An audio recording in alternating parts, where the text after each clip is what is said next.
VT prime के प्रायोजक हैं LIC, हर पल आपके साथ।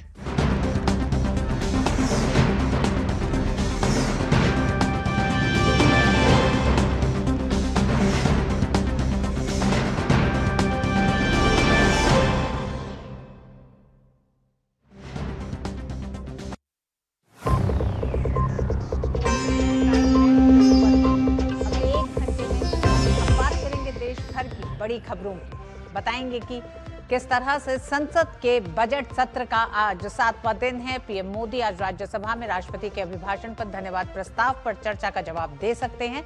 लोकसभा में 8 सांसदों के निलंबन और नेता प्रतिपक्ष राहुल गांधी के वक्तव्य को कथित तौर पर रोके जाने के मुद्दे पर सत्ता पक्ष और विपक्षी दलों के बीच गतिरोध बरकरार है। इस गतिरोध को अपनी पार्टी को अबोध बालक का बंधक मत बनाइए, ऐसा क्यों राज्यसभा में मल्लिकार्जुन खड़गे से बोले जेपी नड्डा, बताएंगे आपको। इंडिया इम्पैक्ट समिट से पहले ही भारत की चौतरफा हो रही सराहना, संयुक्त राष्ट्र प्रमुख एंटोनियो गुतरेस ने भारत की क्यों की प्रशंसा, ये भी बताएंगे। साथ ही अगर आप भी ऐप बेस्ड टैक्सी सर्विस के मनमाने किराए से परेशान हैं तो आपके लिए एक बहुत अच्छी खबर है। आज से केंद्र सरकार सरकारी app based taxi service Bharat taxi शुरू करने जा रही है। केंद्रीय गृह मंत्री अमित शाह इसका उद्घाटन करेंगे। इसके साथ ही होगी देश दुनिया की बड़ी खबरें, लेकिन सबसे पहले अभी तक की हेडलाइंस। विपक्षी सदस्यों के शोर शराबे के बीच लोकसभा ने राष्ट्रपति के अभिभाषण पर धन्यवाद प्रस्ताव ध्वनि मत से किया पारित। दोपहर 2 बजे से बजट पर होगी सामान्य चर्चा।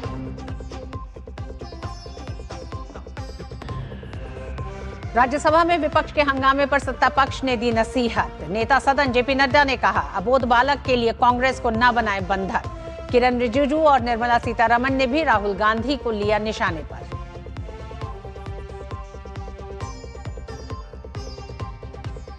बकाए महंगाई भत्ते को लेकर ममता सरकार को सुप्रीम कोर्ट से बड़ा झटका। सुप्रीम कोर्ट ने कहा, डीए पाना राज्य सरकारी कर्मचारियों का कानूनी अधिकार। 25% बकाए का भुगतान हो तुरंत करना होगा। 3 सदस्यीय नई कमेटी गठित करने का दिया निर्देश।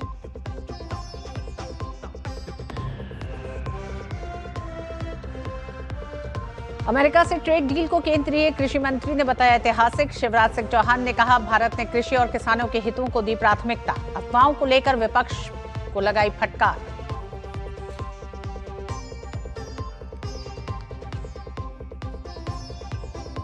टैक्सी चालकों की बढ़ेगी आमदनी। केंद्रीय मंत्री अमित शाह करेंगे सहकारिता क्षेत्र की पहली भारत टैक्सी सर्विस का शुभारंभ।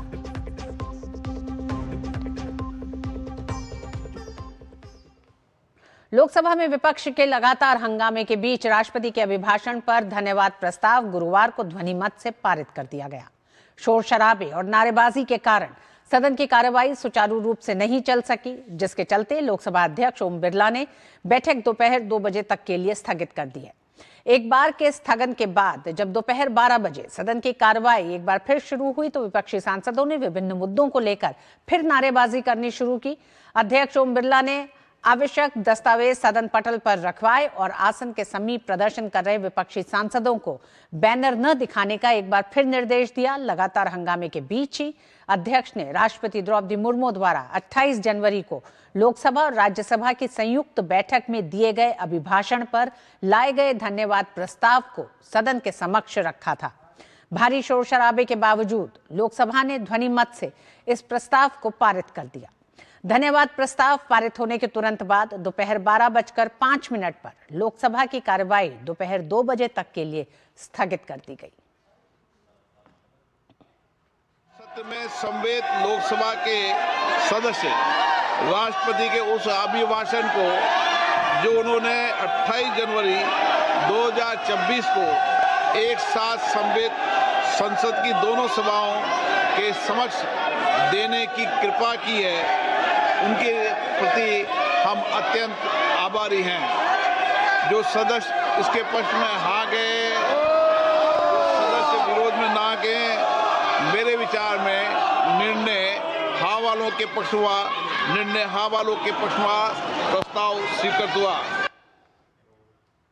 संसद के बजट सत्र के 7वें दिन राज्यसभा में नेता सदन जेपी नड्डा ने कहा कि प्रधानमंत्री मोदी के नेतृत्व में हमारी सरकार हर मुद्दे पर चर्चा करने के लिए तैयार है, लेकिन लोकसभा में जो बातें हुई हैं उसका जवाब लोकसभा में हमारे प्रधानमंत्री जवाब देने के लिए तैयार बैठे रहे, लेकिन आपने सदन नहीं चलने दिया। जेपी नड्डा ने कहा है कि कांग्रेस पार्टी में तमाम वरिष्ठ नेता हैं, लेकिन आपको अपने अबोध बालक के लिए अपनी पूरी पार्टी को बंधक नहीं बनाना चाहिए। के माध्यम से कांग्रेस पार्टी और देश को भी यह स्पष्ट संदेश देना चाहता हूं कि माननीय प्रधानमंत्री मोदी जी के नेतृत्व में चलने वाली सरकार हर समय हर तरीके से चर्चा करने के लिए और डिस्कशन करने के लिए तैयार है। लोकसभा में जो बातें हुई हैं उसका जवाब लोकसभा में हमारे सदन के नेता और संसदीय दल के नेता और देश के नेता प्रधानमंत्री मोदी जी वहां पर जवाब देने के लिए तैयार बैठे रहे। लोकसभा को आपने चलने नहीं दिया। एक बात मैं जरूर निवेदन करूंगा, अपनी पार्टी को अबोध बालक का बंधक मत बनाइए, बंधक मत बनाइए। संसद के बजट सत्र के 7वें दिन राज्यसभा में संसदीय कार्य मंत्री किरेन रिजिजू ने विपक्ष पर तीखा हमला बोला। उन्होंने कहा कि दोनों सदनों के नेता प्रतिपक्ष सदन की कार्यवाही में बाधा डालते हैं और सदन की मर्यादा का उल्लंघन करते हैं। इसके साथ ही उन्होंने विशेष रूप से राज्यसभा में नेता प्रतिपक्ष मल्लिकार्जुन खड़गे को नसीहत देते हुए कहा कि उन्हें राहुल गांधी को समझाना चाहिए, लेकिन वह खुद ही सदन की कार्यवाही को सुचारू रूप से चलने नहीं दे रहे हैं। आपका leader of opposition in Lok Sabha नियम नहीं मानते हैं, रूल्स पे नहीं चलते हैं, वहां का स्पीकर रूलिंग पे नहीं मानते हैं। आप ज्यादा सीनियर हैं, आप ज्यादा एक्सपीरियंस है। आपका leader of the house Rahul Gandhi को भटकने से आप क्यों नहीं समझाते हैं? वहां वो रूल नहीं मानते हैं, वो अपने हिसाब से मर्जी से चलाना चाहते हैं। आप लोग समझाना चाहिए उसको समझाने की जगह आप खुद भटक रहे हैं, ये ठीक नहीं है। ये अपर हाउस है, अपर हाउस का एक सम्मान है। राज्यसभा में वित्त मंत्री निर्मला सीतारमण ने विपक्ष को लिंचिंग की बात पर कटघरे में खड़ा किया है। उन्होंने कटाक्ष करते हुए कहा कि अगर विपक्ष लिंचिंग की बात कर रहा है तो पहले जो राजस्थान में उनकी सरकार ने भाजपा विधायक के साथ किया वह लिंचिंग के बराबर था और विपक्ष इसका जवाब दे। You people lynch. I'm sorry. I want that word removed. Honorable opposition leader is not right in commenting like this. One. And second, if he is talking on lynching, let me remind him that in Rajasthan when Congress party was in ruling, based on some comment which one of our BJP lady spokesperson said, there was a lynching of a tailor. And no action was taken. Nupur Sharma's comments on the TV, you lynched in your government. Lynching happened in Rajasthan. वित्त मंत्री ने professor TJ Joseph के हाथ काटने के मामले को लेकर भी विपक्ष पर निशाना साधा है। उन्होंने विपक्ष से जवाब मांगते हुए पूछा कि उनकी सरकार ने इस पर क्या एक्शन लिया। During Congress rule, the hands of a teacher, Father Joseph, was chopped off. What action did Congress party take in Kerala? Father Joseph, both the hands were chopped off. And that is Congress government. In Rajasthan, based on a comment made by Nupur Sharma, our spokesperson on the television, their government didn't do a damn when somebody went and chopped off, lynched the tailor. केंद्रीय मंत्री चिराग पासवान ने संसद में जारी गतिरोध को लेकर विपक्ष पर तीखा हमला बोला है। उन्होंने कहा कि विपक्ष लगातार संसद की कार्रवाई में बाधा डाल रहा है, जो संसदीय परंपराओं के पूरी तरह खिलाफ है। चिराग पासवान ने आरोप लगाया कि विपक्ष में मौजूद सिर्फ एक पार्टी के एक व्यक्ति की जिद के कारण संसद नहीं चल पा रही है। उन्होंने कहा कि लोकतंत्र में असहमति स्वाभाविक है, लेकिन सदन को बाधित करना किसी भी सूरत में स्वीकार्य नहीं हो सकता। आइए सीधे आपको लिए चलते हैं, केंद्रीय मंत्री पीयूष गोयल प्रेस कॉन्फ्रेंस को संबोधित कर रहे हैं। Just been given huge concessions in the budget. Now imagine if we get $150 billion of investments in data centers we will obviously need equipment for those data centers. So I think the time is ripe for India to boldly go forward to achieve, and don't mix up the two, the target of $500 billion bilateral trade, which was set in the February 2025 announcement, joint statement between USA and India, between President Trump and Prime Minister Modi. When they met in February 25, we had set a target of $500 billion of bilateral trade. And if we have to achieve that, we will certainly need to do a lot more exports and a lot more sourcing, both from between USA and India. Sorry? Massively, massively. Sir, on that, sir, one point if I can add, sir. You need to note that all the things that we have committed to buy as part of this deal with United States, our current purchases from Globe are $300 billion plus. In next 5 years, these purchases are going to be $2 trillion. If we are able to buy $500 billion from US, it will only add to our diversification and resilience in our supply chain. So it is something which is win-win for India also. Thank you.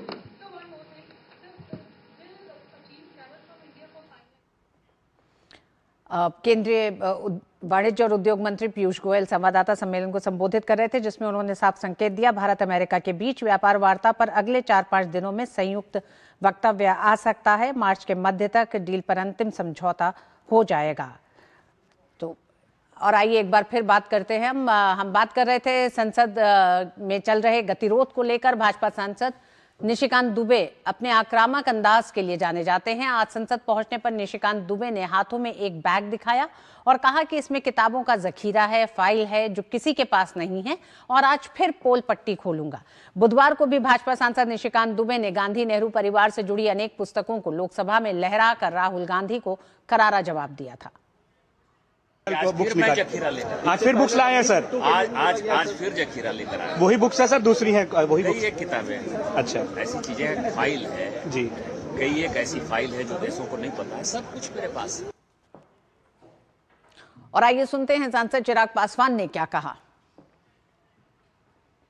कि जिस तरीके से विपक्ष इतना अमर्यादित होके आप अपनी बातों को रखिए, कतई इसका कोई एतराज़ नहीं है, पर मर्यादा में रह कर रखिए।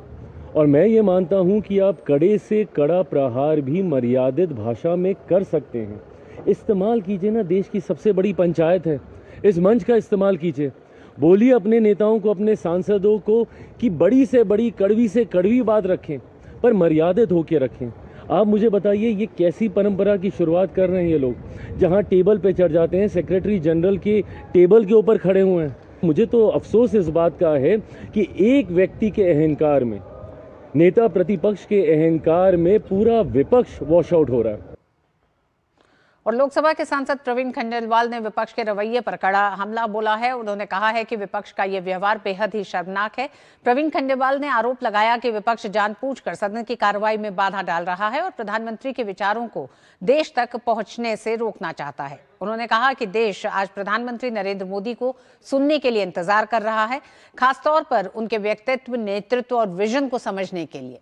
लेकिन विपक्ष की मंशा केवल व्यवधान पैदा करने की है, जो लोकतंत्र के मूल्यों के खिलाफ है। ये विपक्ष का एक सुनियोजित षड्यंत्र है, क्योंकि जब माननीय प्रधानमंत्री जी बोलेंगे तो विपक्ष की कलई खुलेगी, और जब विपक्ष की कलई खुलेगी तो उनका कच्चा चिट्ठा देश के सामने आएगा। विपक्ष ये नहीं चाहता, इसीलिए वो हर सारे हथकंडे अपना रहा है जिससे प्रधानमंत्री जी सदन में बोल ना पाए। और संसद से जुड़ी तमाम खबरों पर हमारे साथ बात करने के लिए हमारे साथी संवाददाता अमरेंद्र गुप्ता जुड़ रहे हैं। अमरेंद्र, शायद संसदीय परंपरा के इतिहास में ये पहली बार होगा कि लोकसभा में राष्ट्रपति के अभिभाषण पर धन्यवाद प्रस्ताव पर विपक्ष नहीं शामिल हुआ और उसे ध्वनि मत से उस प्रस्ताव पर चर्चा को पास करना पड़ा है। क्या आप देखते हैं कि लगातार जिस तरह से एक के बाद एक, चाहे वो युवा सांसद हो, अनुभवी सांसद हो, सबका ये कहना है, चिराग पासवान ने, जो कि एक युवा सांसद, उन्होंने बहुत साफ कहा कि किसी एक सांसद के अड़ियल रवैये के कारण पूरा विपक्ष वॉश आउट हो रहा है। ऋतु, देखिए मैं लंबे समय से संसद को कवर कर रहा हूं। मुझे घटना याद आ रही है साल 2004 की, जब यूपीए की सरकार थी और प्रधानमंत्री मनमोहन सिंह थे, और उस दौर में भी सत्ता पक्ष में कांग्रेस थी और विपक्ष में भारतीय जनता पार्टी थी। लेकिन मैं उस अंतर को बता रहा हूं, उसी बात से अपनी बात को स्टार्ट करूंगा। जब प्रधानमंत्री मनमोहन सिंह ने 2004 में राष्ट्रपति के अभिभाषण के प्रस्ताव पर चर्चा में भाग नहीं लिया, हालांकि नेता प्रतिपक्ष के तौर पे भारतीय जनता पार्टी ने सदन में चर्चा में हिस्सा लिया और 2004 में उसको पारित करा लिया गया चर्चा को। 2005 में जब मौका आता है पुनः एक बार राष्ट्रपति अभिभाषण के प्रस्ताव पर चर्चा के लिए, तो प्रधानमंत्री मनमोहन सिंह जब खड़े होते हैं तो उन्होंने राष्ट्रपति जी को 2 बार धन्यवाद दिया और उन्होंने बताया कि मैं किसी वजह से 2004 में धन्यवाद प्रस्ताव पर मैं बोल नहीं पाया, इसलिए महामहिम राष्ट्रपति को मैं 2 बार धन्यवाद देता हूं। ये वो परंपरा की मैं बात कर रहा हूं, जहां पर अगर मैं 2004 से और 2026 का कंक्लूजन करूं और लगातार अगर संसदीय परंपरा को देखें तो ये पहला मौका है जब विपक्ष ने इसमें भाग नहीं लिया। प्रधानमंत्री की व्यवस्थाएं हो सकती हैं, प्रधानमंत्री एक हाउस में बोल के अगर संबोधन देते हैं तो वो मैसेज चला जाता है, लेकिन विपक्ष की तरफ से ये रवैया कि लगातार वो हंगामा करें। और आप देखिए, जब राष्ट्रपति दोनों हाउस के ज्वाइंट सेशन को संबोधित करती हैं तो एक तरफ ना वो सिर्फ सरकार के वर्तमान स्कीम की चर्चा करती हैं, बल्कि भविष्य के सरकार के रोड मैप की भी चर्चा करती हैं, और वो एक बड़ा मैसेज जाता है दोनों हाउस में। और उसके बाद जो विपक्षी दल हैं, जो विपक्षी सांसद हैं, उन मुद्दों को वहां रखते हैं और ये बताने का प्रयास करते हैं कि सरकार की उन योजनाओं में क्या अच्छाइयां हैं और क्या सुधार हो सकता है। ये तो रचनात्मक काम है, लेकिन ऐसा पहली बार होगा कि देखिए, नेता प्रतिपक्ष के तौर पे राहुल गांधी जब बोलने के लिए उठते हैं तो वो जिस मुद्दों को उठाना चाहते हैं वो मुद्दा ऑथेंटिक है ही नहीं, और ना ही रूल बुक के मुताबिक राहुल उसको कोट कर सकते हैं। और इस बात को लोकसभा अध्यक्ष ने एक बार नहीं 5 बार रूलिंग दी है, और 5 बार आप देखिए कि नेता प्रतिपक्ष के तौर पर राहुल गांधी जहां पर रुकते थे और अगले कदम पे वहीं से प्रारंभ करते थे। यानी कि लगातार आज चौथा दिन है, वो जिद और वो बचपना जो है वो राहुल गांधी में दिख रहा है। और देखिए, इसी का नतीजा है कि किस तरह से नेता सदन राज्यसभा जेपी नड्डा ने बाकायदा संसद के अंदर और दूसरी पार्टी के मतलब गिरिराज सिंह ने सदन के बाहर साफ तौर पर कहा कि एक बच्चे का बचपना है, और उन्होंने मल्लिकार्जुन खड़गे को ये साफ तौर पर कहा कि उन्होंने तो एक तरह से कांग्रेस को नसीहत दी। आप भी वही कर रहे हैं। बिल्कुल अमरेंद्र, और तमाम जो अनुभवी नेता राज्यसभा और लोकसभा दोनों में कांग्रेस के मौजूद हैं, जिन्होंने अपने एक तरह से 30 से 40 दशक की राजनीति की है इस देश में, इस संसदीय परंपरा को लगातार आगे बढ़ाया है। और बहुत से ऐसे राज्यसभा के सांसद होंगे जो आने वाले समय में अब रिटायर मतलब वहां से बाहर भी जाएंगे। ऐसे में उनको भी एक नसीहत दी और उनको एक सुझाव दिया कि अबोध बालक के हठ में आप अपनी पार्टी को बंधक ना बनाएं। लेकिन सवाल यह है अमरेंद्र, अबोध बालक का हठ ये पार्टी तक सीमित नहीं है। आज जिस तरह से राष्ट्रपति के अभिभाषण पर धन्यवाद प्रस्ताव पर चर्चा नहीं हो पाई है, जिस तरह से पार्लियामेंट के बाहर खड़े होकर एक सांसद को आप ट्रेटर कह सकते हैं, आप संसद के भीतर कई ऐसे एक्ट रहे हैं जिस पर लेकर कई बार सवाल खड़े हुए हैं, कई बार आपको नियमों के उल्लंघन का हवाला दिया गया है। ऐसे में आप सिर्फ ताक पे सिर्फ अपनी पार्टी को नहीं रखते, अब आप धीरे धीरे आगे बढ़ते हुए संसदीय परंपरा, लोकतंत्र की परंपराएं और लोकतंत्र को ताक पे रखने की तरफ बढ़ रहे हैं। तो ये संकेत इस लोकतंत्र के लिए भी है। क्या कहना है तमाम अन्य विपक्षी पार्टियों का? ये महज विपक्ष के एकजुट होने पे अपने राजनीतिक जमीन को बचाने के लिए साथ हैं, या सैद्धांतिक तौर पर राहुल गांधी को समर्थन दे रहे हैं आप? देखिए ऋतु, इसमें एक बड़ी बात मैं आपको बताना चाहूंगा कि वैचारिक मतभेद हो सकते हैं, अलग अलग पार्टियां हैं देश की, वो एकजुट हैं, कुछ सत्ता पक्ष की पार्टी है और कुछ विपक्ष की है।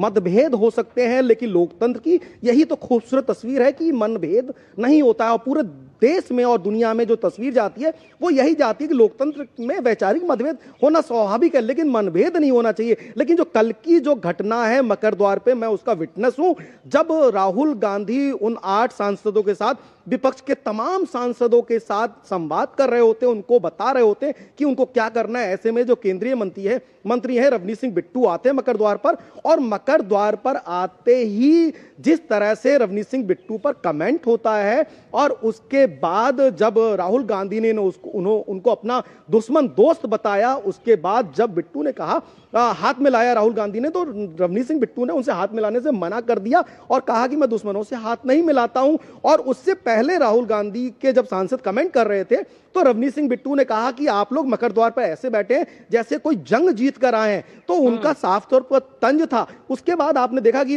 बाकायदा वो रवनीत सिंह बिट्टू चले जाते हैं। लेकिन एक बड़ा सवाल यह है कि नेता प्रतिपक्ष को समझना चाहिए कि वो सदन में विपक्ष की वो आवाज है जिसके द्वारा पूरा सदन विपक्ष के मुद्दों को जानता है। और राहुल गांधी इतने अनुभवी सांसद है, काफी समय से संसद में है और अभी तो नेता प्रतिपक्ष है, तो उनकी दोहरी जिम्मेदारी बनती है और उनकी महती एक जिम्मेदारी बनती है जिससे वो न सिर्फ भागते हैं बल्कि एक नई लकीर देने की कोशिश कर रहे हैं। और जो आपने रितु कहा, बिल्कुल सही कहा कि कहीं ना कहीं ये मुद्दों की कमी है, विपक्ष के पास मुद्दे नहीं है सरकार को घेरने के, तो बचने के लिए वो कोई ना कोई बहाना बताते हैं। हर पार्टी में और संसदीय प्रक्रिया और परंपरा में ये देखा जाता है कि अनुभवी नेताओं से युवा नेता कुछ सीखते हैं। जिस तरह से राहुल गांधी का पूरा व्यवहार रहा इससे पहले भी और अभी भी इस सदन में, खासकर जो कल परसों जो हुआ है, अमरेंद्र मैं अपना सवाल पूरा कर लूं फिर आप जवाब दीजिए। आज राज्यसभा में संभावित है प्रधानमंत्री इस चर्चा पर प्रस्ताव पर जवाब देंगे। मल्लिकार्जुन खड़गे राज्यसभा के नेता सदन हैं, यहां अनुभवी नेताओं से युवा नेता सीख ले रहे हैं या युवा नेताओं के हट से अनुभवी नेता आगे बढ़ रहे हैं? रितु, वही मैं बताना चाहता था कि इससे पहले से कई एग्जाम्पल हमने देखे हैं और मैं तो काफी लंबे समय से विटनेस हूं इस लोकतांत्रिक परंपराओं का। जब भी अनुभव आगे आया है तो उस अनुभव ने जो कम अनुभवी लोग हैं उनको एक नसीहत और सीख देने का प्रयास किया है। अब आप देखिए कि यूपीए की सरकार में भी अगर आपको मैं लेके जाऊं पीछे, तो लालू यादव और जहां सुषमा स्वराज जी विपक्ष की नेता हुआ करती थी, क्या संवाद होते थे और उनमें, लेकिन जो संसदीय मर्यादाएं हैं और बाकायदा सत्ता पक्ष और विपक्ष में उन चीजों को एक्सेप्ट किया जाता था। और इस सरकार में भी, खासकर मोदी सरकार में भी ऐसी कई घटनाएं हुई अगर आप देखें 2014 के बाद से, तो सत्ता पक्ष और विपक्ष में धुरी बनाने का प्रयास किया गया है, मुद्दों पे संतुलन साधने का प्रयास किया गया। और इस मुद्दे पर भी मुझे याद है कि परसों जो है लोकसभा स्पीकर के कमरे में सत्ता पक्ष और विपक्ष की एक बैठक बुलाई गई। कल भी सत्ता पक्ष और विपक्ष की बैठक बुलाई गई, बाकायदा संसदीय कार्य मंत्री और सरकार की तरफ से तमाम नेता और लोकसभा स्पीकर ने एक सहमति बनाने का प्रयास किया। लेकिन जो आपको एक जो तस्वीर पूरा देश और पूरी दुनिया देख रही है कि एक हठधर्मिता, एक मनमर्जी और संसदीय नियमों और पालन को न मानने वाली एक जिद ने पूरे संसद को बंधक बना रखा है। और जो नेता, अनुभवी नेता जो कह रहे हैं कि ये बचपना है और उस बचपने के पीछे जो बाकी विपक्ष के अनुभवी नेता हैं वो भी खड़े हैं, तो सिर्फ इसलिए खड़े हैं कि एक व्यक्ति और एक पार्टी बिल्कुल अमरेंद्र, राहुल गांधी या किसी भी राजनीतिक पार्टी को यह समझना होगा कि संसद के भीतर नियमों से और संसदीय प्रक्रियाओं से संसद चलती है। ये चुनावी हथकंडे और ये राजनीतिक जो दांव पेच होते हैं, ये सब संसद के बाहर की चीजें हैं। देखना दिलचस्प होगा आज शाम को राज्यसभा की कार्रवाई को भी। धन्यवाद आपका। और आइए बात करते हैं भारत अमेरिका ट्रेड डील पर। केंद्रीय मंत्री पीयूष गोयल का बड़ा बयान आया है। ट्रेड डील पर बातचीत अंतिम दौर में है और पीयूष गोयल ने यह कहा है कि मार्च के मध्य तक डील पर अंतिम समझौता हो जाएगा। पीयूष गोयल ने कहा कि संयुक्त वार्ता के तुरंत बाद 18 फरवरी को टैरिफ लागू होगा। 18%, माफ करिएगा, 18% टैरिफ लागू होगा संयुक्त वार्ता के तुरंत बाद।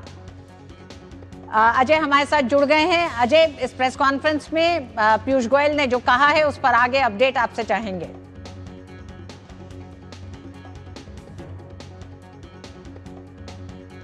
अजय, आप हमारे साथ जुड़ गए हैं। जी जी बिल्कुल जी, मैं आपको ये बता रहा था कि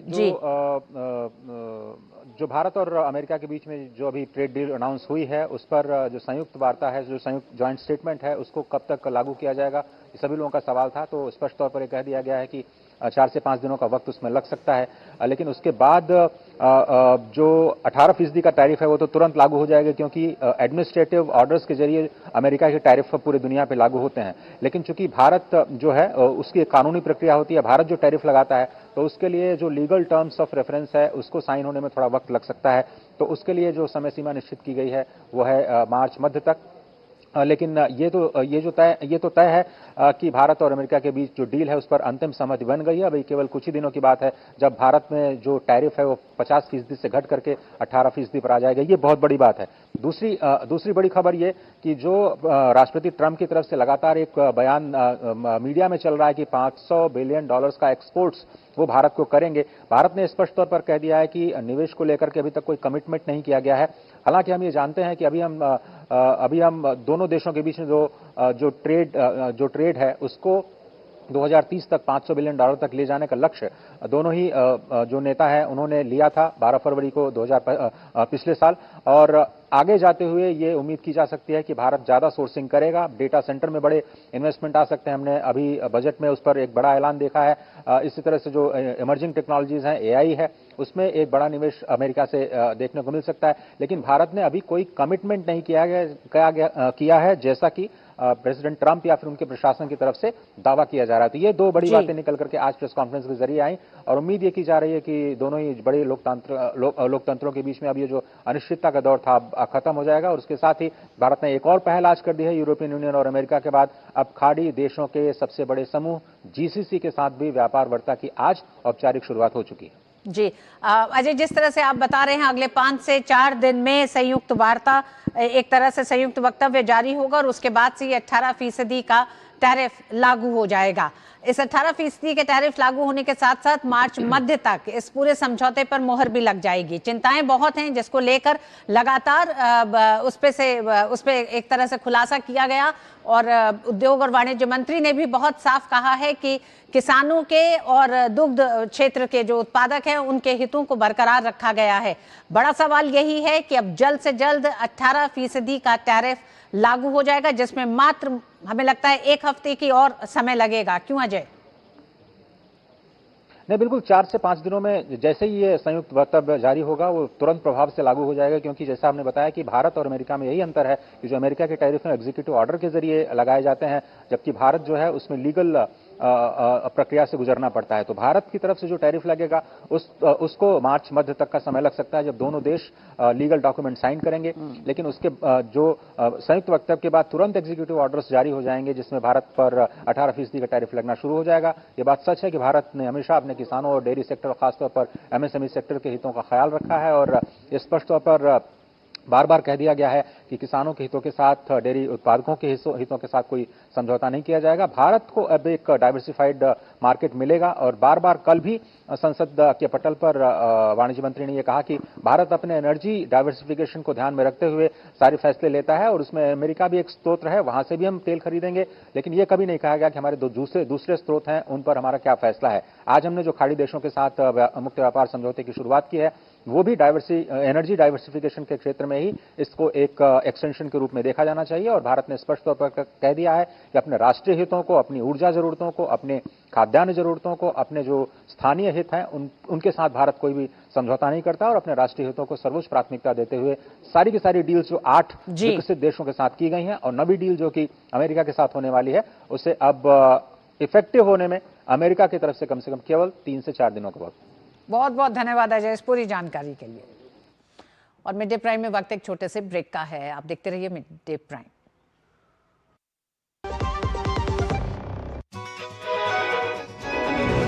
इस बार परीक्षा पे चर्चा का होगा एक नया रूप, कुछ नई जगहें और एक नया सफर बच्चों तक पहुंचने का, उनकी कहानियों से जुड़ने का। ये हमने ऐसा अपने सपने में भी नहीं सोचा था कि नरेंद्र मोदी जी खुद हमसे मिलेंगे। यहाँ स्ट्रेस होगा कम और स्माइल्स होंगी ज्यादा। आपके लिए चाय तो मुझे चाय बनानी होगी। तो तैयार हो जाए, आ रहा है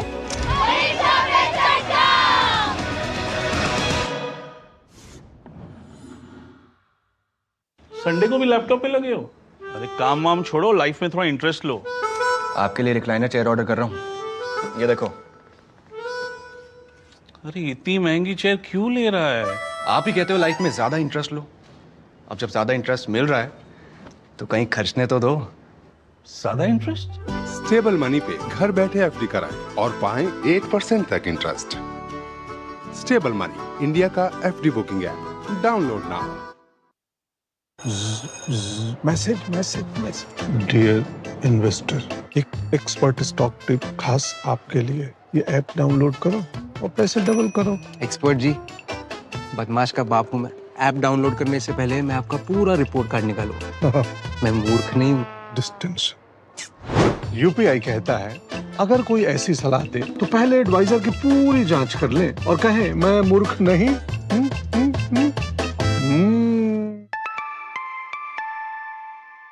जाइए आप भी किसी का टेस्ट लीजिए। और संयुक्त राष्ट्र महासचिव एंटोनियो गुतरेस ने आगामी इंडिया एआई इम्पैक्ट समिट 2026 के तहत आर्टिफिशियल इंटेलिजेंस के वैश्विक एजेंडे को दिशा देने में भारत की अग्रणी भूमिका की सराहना की है। उन्होंने कहा कि आर्टिफिशियल इंटेलिजेंस आज अंतर्राष्ट्रीय संबंधों का एक अत्यंत महत्वपूर्ण विषय है और मौजूदा दौर की सबसे बड़ी वैश्विक चुनौतियों में शामिल है। यूएन महासचिव एंटोनियो गुतरेस ने 16 फरवरी से 20 फरवरी को नई दिल्ली में आयोजित होने वाले इंडिया एआई इम्पैक्ट समिट 2026 में अपनी भागीदारी की भी पुष्टि की है। ये सम्मेलन पहली बार ग्लोबल साउथ में आयोजित हो रहा है और इसके केंद्र में पीपल, प्लैनेट और प्रोग्रेस के सिद्धांत होंगे। इस शिखर सम्मेलन की घोषणा प्रधानमंत्री नरेंद्र मोदी ने फ्रांस एआई एक्शन समिट में की थी। एंटोनियो गुतरेस ने भारत की भूमिका की भी सराहना करते हुए कहा कि इस शिखर सम्मेलन के माध्यम से विकासशील देशों में क्षमता निर्माण को लेकर वैश्विक सहयोग को मजबूती मिलेगी।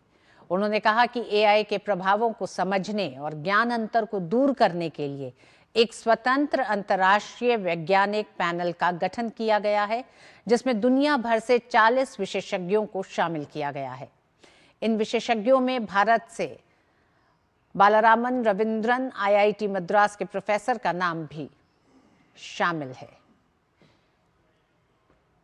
I do believe that AI is today an absolutely crucial issue in international relations and one of the biggest challenges of our times. So it is very important that countries come together, discuss and discuss it also with the civil society in all kinds of circumstances. And I praise India for having assumed the leadership in relation to this summit. और 16 से 20 फरवरी के बीच आयोजित होने वाला Bharat AI impact summit पर और बात करने के लिए अभिषेक सिंह डीजी एनआईसी और एडिशनल सेक्रेटरी महती हमारे साथ जुड़ गए हैं। सर, सबसे पहले तो यही आपसे जानना चाहेंगे कि अभी तो इस कॉन्फ्रेंस की शुरुआत होगी, हालांकि उससे पहले ही हम देख रहे हैं कि विश्व के तमाम देश और संयुक्त राष्ट्र से जिस तरह की प्रशंसा आई, वो आपको कैसा लगता है और भारत इस पूरे क्षेत्र में नेतृत्व करने के लिए कितना तैयार दिख रहा है इस मंच के साथ? देखिए, भारत काफ़ी समय से माननीय प्रधानमंत्री जी के निर्देशन में डिजिटल इंडिया के क्षेत्र में, टेक्नोलॉजी के क्षेत्र में, एआई के क्षेत्र में अपनी अमिट पहचान बना चुका है। हमारा प्रमुख स्ट्रेंथ हमारा टैलेंट है। हमारे देश के इंजीनियर सभी देशों में जाते हैं, काम करते हैं, सारी सब कंपनीज को लीडरशिप प्रदान करते हैं।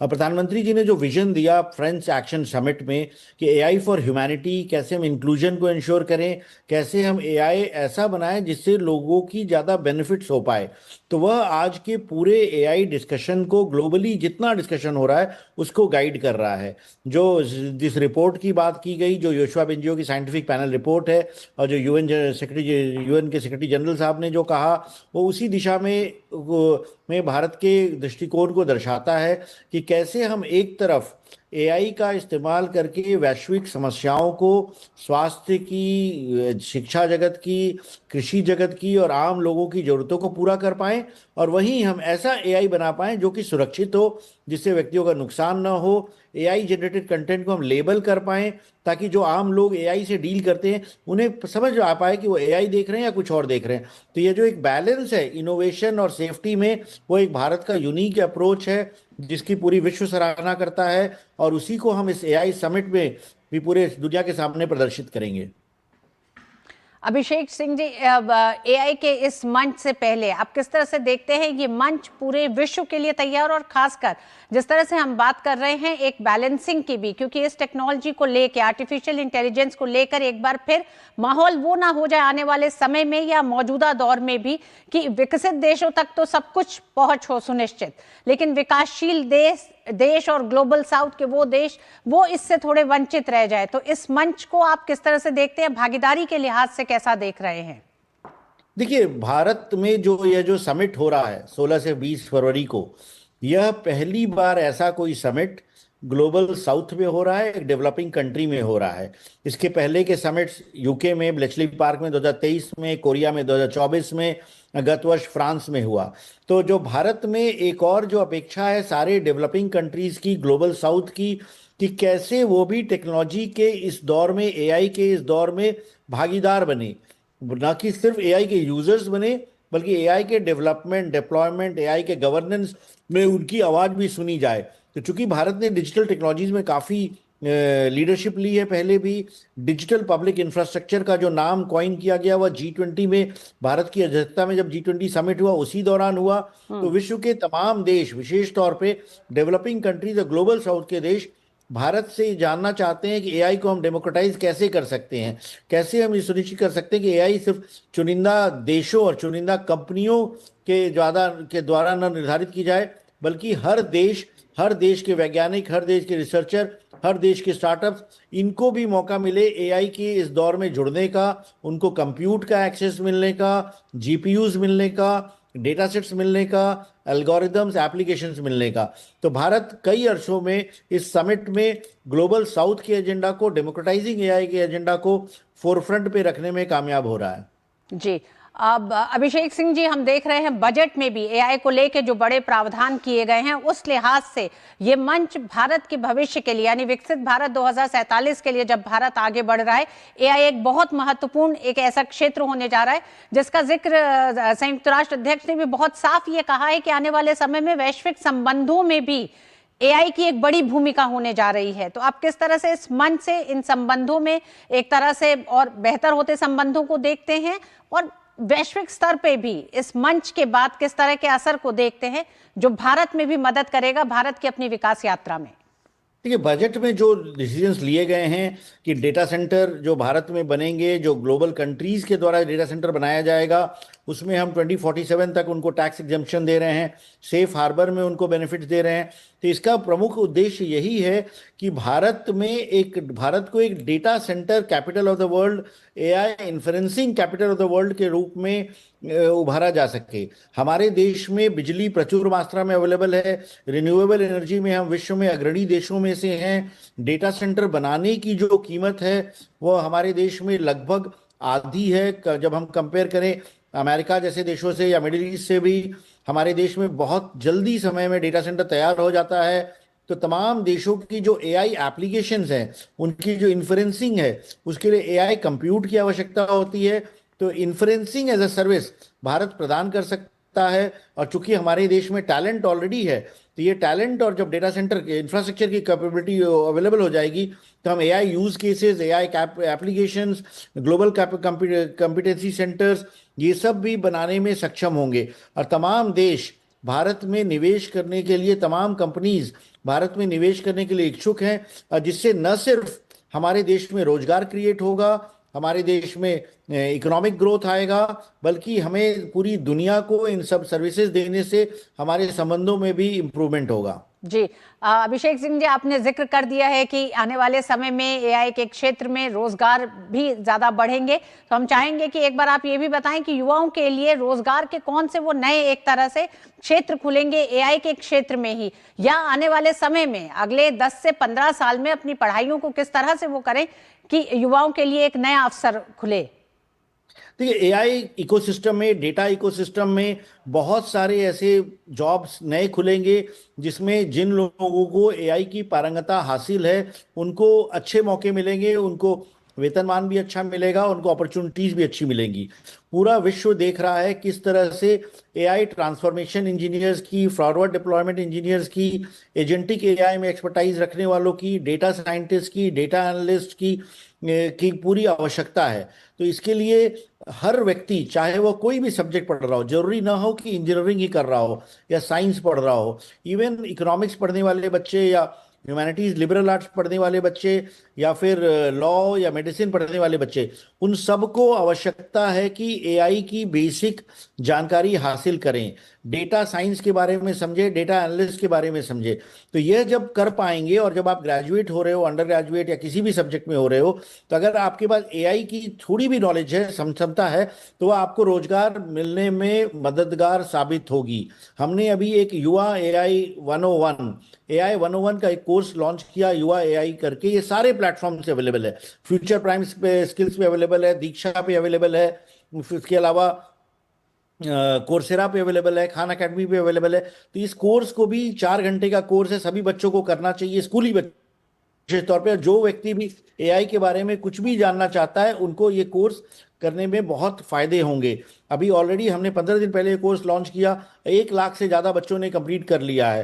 तो ये जब हम एआई के जो अवसर मिल रहे हैं, बगैर कोई फीस दिए हुए कोर्सेज अवेलेबल हैं, उसको लेकर के अपना एआई का ज्ञान बढ़ा सकते हैं। और यूनिवर्सिटीज़ और कॉलेजेस भी बच्चों को एआई में ट्रेनिंग देने के लिए भरपूर प्रयास कर रही है। इसका सभी लोगों को फ़ायदा उठाना चाहिए, ताकि रोजगार के जो अवसर उपलब्ध हो रहे हैं उसका लोग लाभ उठा पाएँ। बहुत बहुत धन्यवाद अभिषेक सिंह जी, हमारे साथ इतनी बड़ी चर्चा करने के लिए, विस्तार से समझाने के लिए एआई के क्षेत्र में भारत किस तरह से अपने इकोसिस्टम को और मजबूत कर रहा है।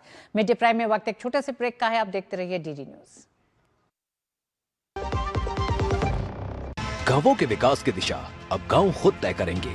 विकसित ग्राम पंचायत प्लान्स के माध्यम से योजनाओं का होगा पीएम गति शक्ति से एकीकरण। प्रधानमंत्री नरेंद्र मोदी जी के नेतृत्व में इस सहभागी विकास मॉडल की नींव रखी है विकसित भारत जी राम जी एक्ट 2025 ने, जो देता है हर ग्रामीण परिवार को 100 नहीं, पूरे 125 दिनों के सुनिश्चित रोजगार की गारंटी। विकसित भारत जी राम जी।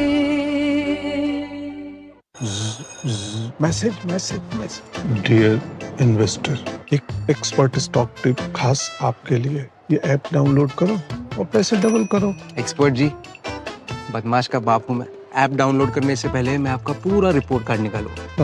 मैं मूर्ख नहीं हूँ। डिस्टेंस। यूपीआई कहता है अगर कोई ऐसी सलाह दे तो पहले एडवाइजर की पूरी जांच कर ले और कहे मैं मूर्ख नहीं।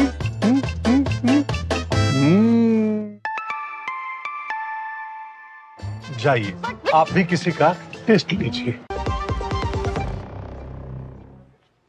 गृह एवं सहकारिता मंत्री अमित शाह आज नई दिल्ली के विज्ञान भवन में भारत टैक्सी का शुभारंभ करेंगे। भारत टैक्सी भारत का पहला सहकारिता आधारित राइड हेलिंग प्लेटफॉर्म है। ये प्लेटफॉर्म पीएम मोदी के सहकार से समृद्धि के विजन को आगे बढ़ाने का काम करेगा। भारत टैक्सी सारथी ही मालिक मॉडल पर आधारित है। इस बात की जानकारी देते हुए अमित शाह ने एक्स पर लिखा, सहकारिता से बहुत सारे लोग मिलकर छोटी छोटी पूंजी लगाकर कैसे बड़ी शुरुआत कर सकते हैं। भारत टैक्सी इसका उदाहरण है। आज का दिन टैक्सी चालक बहनों भाइयों के लिए बहुत ही अहम है। उनके द्वारा शुरू की गई सहकारी क्षेत्र की पहली टैक्सी सर्विस भारत टैक्सी का नई दिल्ली में शुभारंभ होगा। चालक बहन भाई भारत टैक्सी से न सिर्फ अधिक मुनाफा कमा पाएंगे, बल्कि सम्मान के साथ इसके मालिक भी होंगे। आज इस कार्यक्रम में शामिल होने के लिए उत्सुक हूं। और आइए जानते हैं क्या है भारत टैक्सी। देश की पहली सहकारिता आधारित टैक्सी सर्विस है। ये सहकार से समृद्धि विजन की बड़ी पहल के साथ भारत टैक्सी की शुरुआत हो रही है। इस विजन की बड़ी पहल है नागरिक केंद्रित मोबिलिटी की दिशा में ये एक बड़ा कदम है। सारथी ही मालिक मॉडल पर आधारित है भारत टैक्सी का प्लेटफॉर्म, और इस प्लेटफॉर्म पर ड्राइवर ही मालिक होंगे और भागीदार भी।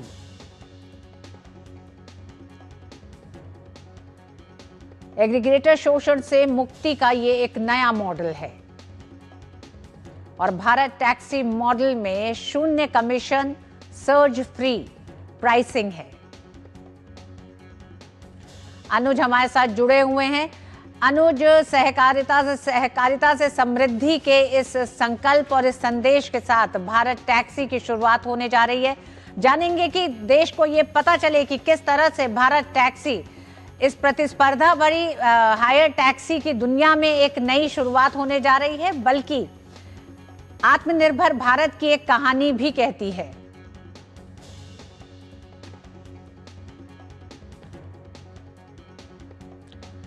अनुज, आपको मेरी आवाज आ रही है? आज शाम को भारत टैक्सी का शुभारंभ होगा। भारत टैक्सी प्रतिदिन 10,000 से अधिक राइड्स लेगा। अनुज, किस तरह से ये आत्मनिर्भर भारत और भारत के लिए खासकर हाई टैक्सी की इस दुनिया में भारत टैक्सी एक नई शुरुआत करने जा रही है? देखिए, बिल्कुल ये एक टैक्सी सेवा की हम बात करें तो इस क्षेत्र में एक ये ऐतिहासिक बदलाव होगा, क्रांतिकारी बदलाव होगा, क्योंकि जब हम आत्मनिर्भर भारत की बात करते हैं और प्रधानमंत्री नरेंद्र मोदी हमेशा इस बात को कहते रहे हैं कि जो केंद्र सरकार की जो नीतियां हैं वो आखिरी पायदान पर रहने वाले व्यक्ति तक पहुंचनी चाहिए। और हम जानते हैं कि अभी तक जो देश के अंदर टैक्सी सेवाएं चल रही हैं उसके अंदर टैक्सी ड्राइवरों का एक तरीके से कमीशन काफी ज्यादा उनको बड़ी कंपनियों को देना पड़ता है। चाहे हम उबर ओला की बात करें तो ये देश की पहली सहकारी टैक्सी सेवा होगी। इसमें सबसे बड़ी बात है कि जो टैक्सी ड्राइवर होंगे ऋतु, वो ही नहीं ये अलग उबर या बाकी चीज है, लेकिन अंदर नहीं होगा। इस जी हाँ, बिल्कुल। भारत टैक्सी आज से शुरू होने जा रही है। हर राज्य में सहायता केंद्र स्थापित होंगे। सामाजिक सुरक्षा को और मजबूत करने की योजना के साथ भारत टैक्सी का शुभारंभ करेंगे। आज शाम को केंद्रीय गृह एवं सहकारिता मंत्री अमित शाह समावेशी और टिकाऊ मोबिलिटी इकोसिस्टम को मजबूत करेगा भारत टैक्सी। देश की पहली सहकारिता आधारित टैक्सी सर्विस है ये। और अमेरिका से ट्रेड डील के बाद विपक्ष विरोध कर रहा है। वो अफवाहें फैलाकर अराजकता का माहौल पैदा करना चाहते हैं, ये कहना है केंद्रीय कृषि मंत्री शिवराज सिंह चौहान का। शिवराज सिंह चौहान ने विपक्ष पर कड़ी फटकार लगाई है। कांग्रेस और अपोजिशन कुंठित है, मानसिक रूप से परेशान है, मैदान में मुकाबला नहीं कर सकते। एक के बाद एक हार ने उनको हताशा, निराशा और कुंठा से भर दिया है और इसलिए अंधा विरोध कर रहे हैं। झूठ की मशीन बन गए हैं, वो अफवाहों के बाजार हैं और इसलिए वो अफवाहें फैला के अराजकता का वातावरण निर्मित करना चाहते हैं। लेकिन किसान हित पूरी तरह सुरक्षित। अमेरिका से ट्रेड डील के बाद कृषि मंत्री शिवराज सिंह चौहान ने प्रधानमंत्री का आभार जताया। उन्होंने आश्वासन देते हुए बयान दिया है कि ये व्यापार समझौता कूटनीति, विकास और सम्मान का एक नया उदाहरण है और किसानों के हित पूरी तरह से सुरक्षित है। ट्रेड डील डिप्लोमेसी, डेवलपमेंट और डिग्निटी का एक नया उदाहरण है और मैं आज प्रधानमंत्री जी को हृदय से धन्यवाद देता हूं। उन्होंने कहा था किसान हित सर्वोपरि है हमारे लिए। किसानों के हितों को पूरी तरह से संरक्षित किया गया है। किसान हित पूरी तरह सुरक्षित। हमारे मुख्य अनाज, फल, मुख्य जितनी हमारी फसलें हैं, हमारे मिलेट्स सब सुरक्षित है। डेयरी उत्पाद सुरक्षित है। कृषि मंत्री ने इस ट्रेड डील को किसानों के हित में बताया। उन्होंने कहा सरकार ने आयात शुल्क में कमी की घोषणा से वस्त्र निर्माण में निर्यात में वृद्धि होगी। इसके परिणाम स्वरूप कपास किसानों को भी लाभ होगा। हमारा चावल यूएस में भी कितना जाता, 63,000 करोड़ का चावल हमने निर्यात किया था। हमारे निर्यात को बल मिलेगा टैरिफ घटने से। हमारा चावल, मसाले, इवन टेक्सटाइल, जब टेक्सटाइल का एक्सपोर्ट बढ़ेगा तो कपास के किसानों को फायदा होगा। ये सर्वथा भारत के किसानों के हित में है। पश्चिम बंगाल के करीब 20 लाख राज्य कर्मचारियों को सुप्रीम कोर्ट से बड़ी राहत मिली है। अदालत ने राज्य सरकार को वर्ष 2008 से 2019 तक का बकाया महंगाई भत्ता यानी डीए देने का आदेश दिया है। सुप्रीम कोर्ट ने अपने पहले दिए गए अंतरिम आदेश का हवाला देते हुए कहा कि बकाया डीए का 25% हिस्सा 6 मार्च तक कर्मचारियों को दिया जाए। बाकी बकाया राशि किस्तों में कैसे दी जाएगी, इसका तरीका तय करने के लिए सुप्रीम कोर्ट ने एक समिति के गठन का आदेश दिया है। इस समिति की अध्यक्षता सुप्रीम कोर्ट की पूर्व न्यायाधीश जस्टिस इंदु मल्होत्रा करेंगी। समिति ये तय करेगी कि बकाया डीए का भुगतान किस प्रकार और किस समय सीमा में किया जाए। अदालत ने समिति से 16 मई तक रिपोर्ट मांगी है। इस मामले में अगली सुनवाई 16 मई को होगी। और आइए अब देखते हैं परीक्षा पे चर्चा से जुड़ी कुछ खबरें।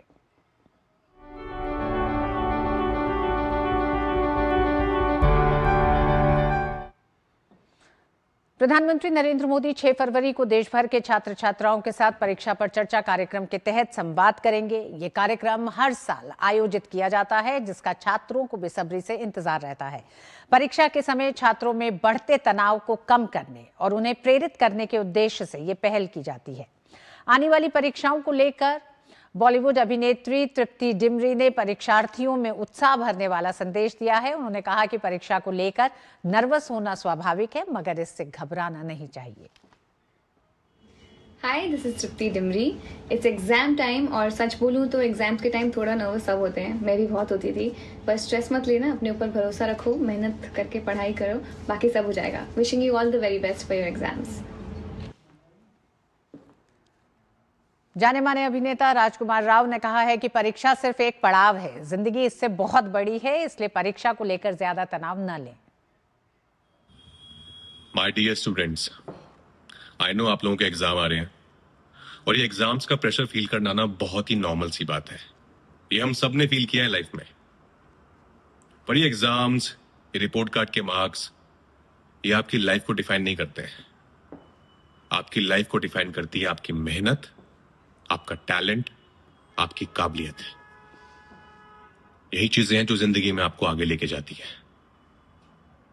आपने मेहनत की है, आप जाके एग्जाम दीजिए। देखिए, आपका मनचाहा रिजल्ट आया तो अच्छा है, और नहीं आया ना तो भी अच्छा है, क्योंकि एग्जाम्स सिर्फ एक पड़ाव है, पूरी जिंदगी नहीं है। जिंदगी इससे बहुत बड़ी है, और सबसे ज्यादा इंपॉर्टेंट है अपने आप पे विश्वास रखना। And I know, I believe that you will do really well in life, because that's what matters. So all the very best. God bless you. तो परीक्षाएं सिर्फ पड़ाव हैं, परीक्षाओं से कहीं लंबा जीवन है। वहीं फिल्म निर्माता निर्देशक विधु विनोद चोपड़ा ने परीक्षाओं को लेकर अपने अनुभवों को साझा करते हुए कहा कि मुझे भी पहले असफलता मिली थी, लेकिन मैंने फिर वापसी की और फिर मुझे सफलता मिली। जिस मोड़ पे आप सब लोग हैं इस परीक्षा में, कुछ लोग उधर जाएंगे, कुछ लोग इधर रहेंगे।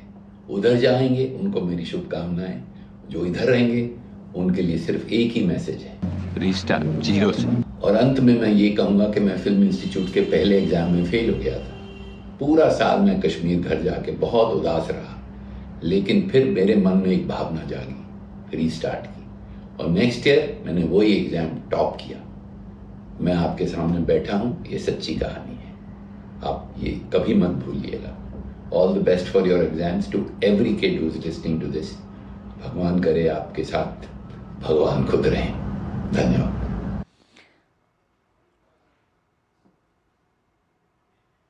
बीजेपी सांसद प्रवीण खंडेलवाल ने कहा कि परीक्षा पर चर्चा के माध्यम से प्रधानमंत्री का ये संवाद छात्रों को सकारात्मक सोच, आत्मनिर्भरता और आत्मविश्वास के साथ आगे बढ़ने की प्रेरणा देता है। प्रधानमंत्री जी अच्छी तरीके से जानते हैं कि जो छात्र हैं वो भविष्य के नागरिक हैं, और यदि आज के छात्रों में हम संस्कृति और सभ्यता के बीज बोएंगे, आज हम उनको दुनिया की ऊंच नीच बताएंगे, आज हम उनको बताएंगे कि दुनिया कैसे कॉम्पिटिटिव होती जा रही है, इसलिए उनको अव्वल क्यों होना है। तो इसलिए प्रधानमंत्री जी चर्चा करते हैं और उस चर्चा का लाभ उन सभी छात्रों को मिलता है।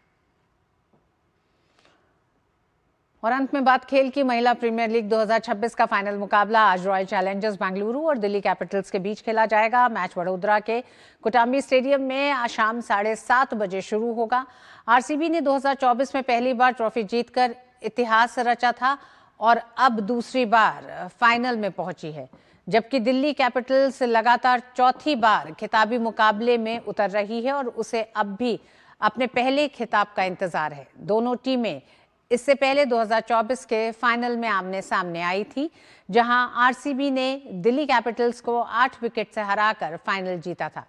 आरसीबी ने लीग स्टेज में पॉइंट्स टेबल में टॉप कर रहते हुए सीधे फाइनल के लिए क्वालिफाई किया था। वहीं दिल्ली कैपिटल्स ने एलिमिनेटर मुकाबले में गुजरात जायंट्स को 7 विकेट से हराकर फाइनल में अपनी जगह पक्की की थी।